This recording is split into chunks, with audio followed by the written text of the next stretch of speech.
Welcome to Jasvitha channel. இன்றைக்கி ஒரு இட்லி பொடி பார்க்கலாம். அதுக்கு தேவையான பொருள்: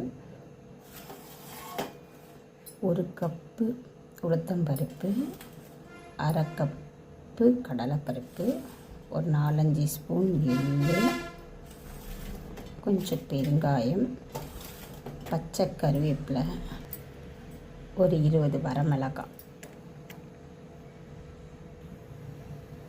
எப்படி சேர்த்து பார்க்கலாம். இப்போ நல்லா கடாய் காயிட்டும். காஞ்ச ஒன்று வறுக்கலாம். இப்போ ஒரு கப்பு கடலைப்பருப்பு நல்லா சிவக்க வறுக்கணும்.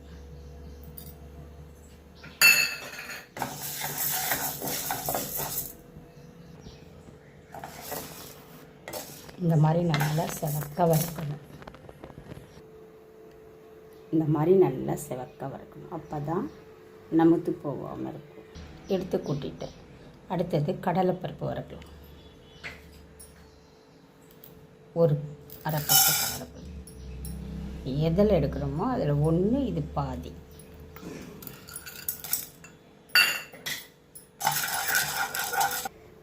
இந்த மாதிரி நல்லா சிவக்க வறுக்கணும். சிம்மில் வச்சு வறுத்தா தான் இந்த மாதிரி நல்லாயிருக்கும். பருப்பு பொடியெல்லாம், இட்லி பொடியெல்லாம். இப்போ இதை எடுத்து கொட்டிடலாம். இவ்வளோ சைஸ், இவ்வளோ அளவு மிளகு, இதுவும் நல்லா படப்படன் பொரியிற அளவுக்கு வறுக்கணும். அடுத்தது எள்ளு நல்லா படப்படன் பொரியிற அளவுக்கு வறுக்கணும். இந்த மாதிரி எள்ளு செவக்க நல்லா படப்படன் பொரியிற அளவுக்கு வறுக்கணும். பச்சை கருவேப்பிலை இந்த மாதிரி நல்லா காயிற அளவுக்கு வறுக்கணும். நல்லா வறுக்கணும். தண்ணி ஈரப்பதம் இல்லாமல் நல்லா காயிற மாதிரி நல்லா உடையிற அளவுக்கு இந்த கருவேப்பிலை வறுக்கணும். இந்த மாதிரி உடையணும் கருவேப்பிலை. இப்போ எடுத்து கொட்டிக்கலாம். இப்போ இந்த காஞ்ச மிளகாய், இது நெடி அடிக்கும். அதனால் இது கூட உப்பு போட்டு வறுக்கணும். தேவையான உப்பு பார்த்து போட்டுக்கலாம். அரைச்சிட்டு ஜாஸ்தி ஆயிடுச்சுன்னா நல்லா இருக்காது. இதையும் நல்லா வறுக்கணும். இந்த மாதிரி நல்லா வறுக்கணும். இது இந்த சூட்லேயே இந்த பெருங்காயத்தூள் பொடிக்கும். அவ்வளோதான். இது நல்லா ஆற வச்சு பொடிச்சிங்க.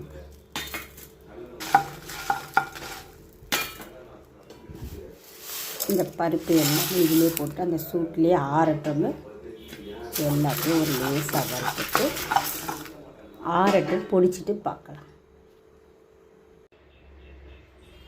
இந்த மாதிரி இட்லி பொடி குறன்னு அரைச்சிக்கணும். நல்லா குறன்னு இருந்தால் தான் நல்லாயிருக்கும். இந்த இட்லி பொடி ரெசிபி பிடிச்சிருந்தால் எங்கள் சேனலை சப்ஸ்கிரைப் பண்ணுங்கள். தேங்க்யூ.